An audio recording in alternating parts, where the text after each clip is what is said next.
What's up everyone, Nick again, and in my last video I talked about bringing in Montrezl Harrell and Wesley Matthews. That was before Marc Gasol came in though. And I did talk about re-signing KCP, but again, before Marc Gasol came to the Lakers. So before we begin, please remember to like and subscribe, and let's just cue the intro already.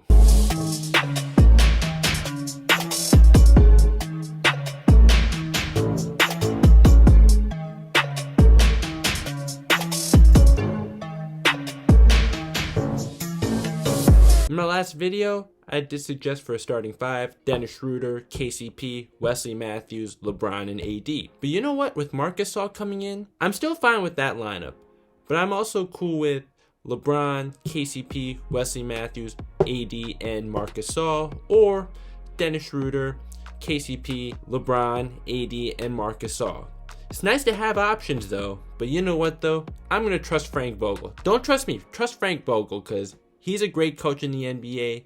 I'm just a guy on YouTube. And, I have no NBA experience, so I'm not going to tell Frank Vogel what to do. And even if I were to, he shouldn't listen to me. But it's just nice to have those options. So, as you may know, Marc Gasol was originally drafted by the Lakers with the 48th overall pick of the 2007 draft, and was a trade piece to bring in his older brother Pau, who was a big part of winning back-to-back championships with the Lakers in 2009 and 2010 as Kobe Bryant's running mate. Although it took him a year to actually make his NBA debut, and since then, he has had a very successful career, making 3 All-Star games, winning Defensive Player of the Year in 2013, and making 2 All-NBA teams, including an All-NBA First Team selection in 2013, and being a big part of the grit and grind era in Memphis. Last year, 2 seasons ago, yeah, I know, it's weird to put it that way, he won his first ring with the Raptors.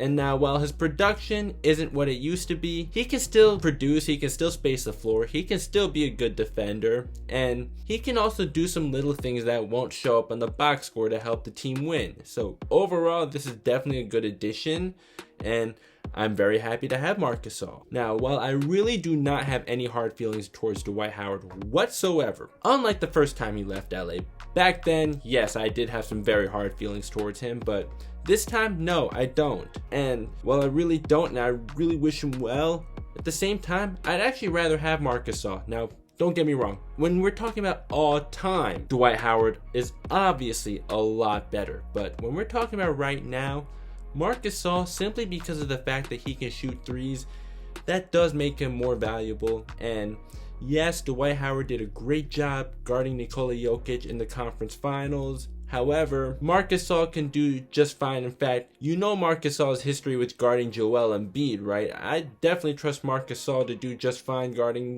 Nikola Jokic if they have to play each other in the playoffs again, which they very well might. And also, not to mention, Marc Gasol is an excellent passer too. Much like his brother Pau, being a great passing big man, it sure runs in the Gasol family. Now, I think that the Lakers did do JaVale McGee dirty.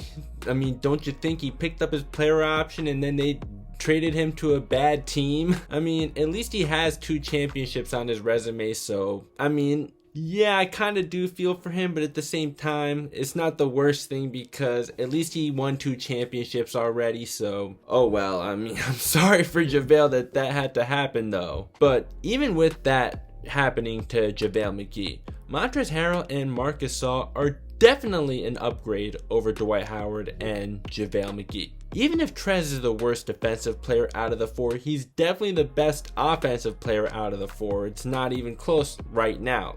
Again, all time, Dwight Howard's by far the best player out of these 4. He's a Hall of Famer without a doubt, but I'm just talking about right now. And some other Lakers news is that Markieff Morris is re-signing for 1 more year. He said, let's run it back, and this is something that I was hoping for, and I'm glad it's going to happen. Now, with Kyle Kuzma, we still don't know yet. I've been expecting him to get traded, but it just has yet to happen, and perhaps it will by the time this video is uploaded, or maybe just hours later, but I'm expecting it to happen at some point. It may happen during the season for all I know though, because I was talking to some friends, and one friend brought up that LeBron's going to load manage early on, so yeah, I could definitely see why Kyle Kuzma wouldn't get traded in that case so that they can let him score more and bring his value up, but I don't know. But I'm definitely not expecting Kyle Kuzma to be around for the long term. And honestly, while I didn't think the Lakers could get any better after this season, I also thought that the road to the repeating, it's their championship to lose, but it's actually gotten easier than I expected. I thought that because they're going to go all in on re-signing Anthony Davis, and by the way, he deserves every bit of what he's about to deserve and more. I just didn't think that the Lakers could really add more pieces because of that, but they actually managed to find a way to do so, and I'm very excited about it. And we thought that the Warriors could challenge them with the Splash Brothers back, but unfortunately, Klay tore his Achilles. I do think just Steph alone, as long as he's healthy, can make them a low-seeded team in the West. But without Klay, they're not going to contend. The Nuggets are still the Nuggets, but they lost Jeremy Grant, and they really need to improve their defense. But hey, because the Clippers ran such a simple offense, even the Nuggets were able to figure them out. And with Tyronn Lue, I really don't see it being any different at all. I already made a video on that, and I stand by that 100%. On paper, though, yes, the Clippers are the biggest threat to the Lakers, just in terms of their roster, but I would not be surprised at all if Tyronn Lue holds them back just like Doc Rivers did. Although I will give them this, that Serge Ibaka is a better fit, and I'd much rather have him guard Nikola Jokic than Montrezl Harrell, and if that doesn't work, well, maybe Tyronn Lue might stick to that because he's not good at making adjustments. But yeah, that was one problem for the Clippers, was the fact that Nikola Jokic was eating Montrezl Harrell alive, and Doc Rivers didn't change anything. With the Lakers, though, they at least have Marc Gasol and Anthony Davis, so I don't expect Frank Vogel to be delusional enough to have Trez ever guarding Nikola Jokic. But also with the Clippers, Rusty Buckets already did a video on this, and while yes, criticizing Kawhi and PG for their meltdowns in that conference finals is absolutely justified. However, let's just slow it down and not act like they're scrubs now, because Kawhi is still a top 5 player right now. Paul George is still a top 20 player, just looking in from the outside on top 15, but in today's NBA, that's still pretty damn good. But overall, the Lakers are still the biggest threat in the West. In fact, the biggest threat in the NBA. They are the best team in the NBA.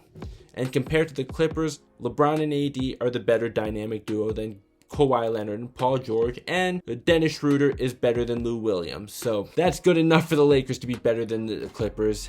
And they didn't blow a 3-1 lead to the Denver Nuggets. In fact, they won the NBA Finals and just got better after winning a final. So yeah. And in the East, I really don't see anyone being a threat to the Lakers. Well, maybe the Heat and the Bucks, but not really. And as for the Nets, who I didn't even mention last time I talked about the Eastern Conference, I don't expect Kevin Durant to be that superstar we used to know him as, coming off an Achilles tear and not having played basketball at the NBA level in over a year. He could still be good, but I don't expect him to be that superstar that we used to know him to be. And the chemistry between him and Kyrie, that is yet to be seen. And also with Steve Nash being a first-year head coach, how good he'll be is also yet to be seen. Even though he displayed a very high IQ when he played, playing and coaching are two very different things. And we all saw with Jason Kidd, he was a very high IQ player, but an absolute bonehead coach, and that's why he's an assistant now. But with the Lakers, just winning that championship just made them that much more of attractive of a destination.